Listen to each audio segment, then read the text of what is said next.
As-tu déjà réfléchi à pourquoi tant de nos relations, peu importe leur nature, ont du mal à résister à l'épreuve du temps? Quelles sont les raisons principales derrière cela? Et existe-t-il des stratégies pour les renforcer et les faire durer?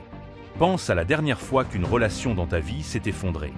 Était-ce un malentendu, une trahison, ou simplement une lente dérive vers le silence?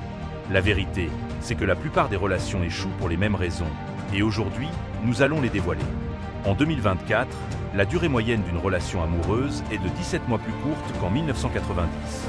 Les amitiés, 62% ne survivent pas à un seul changement de vie.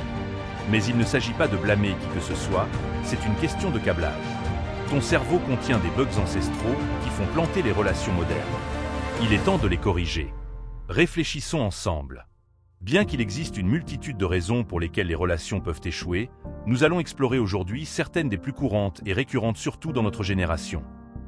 La rupture des relations découle souvent d'un manque de respect mutuel, de transparence, de confiance, de communication efficace, d'écoute active et de compréhension. Ces éléments fondamentaux sont essentiels dans toute relation, qu'elle soit familiale, amicale ou amoureuse. À quand remonte ta dernière conversation sans jeter un œil à ton téléphone? Commente coupable ou innocent.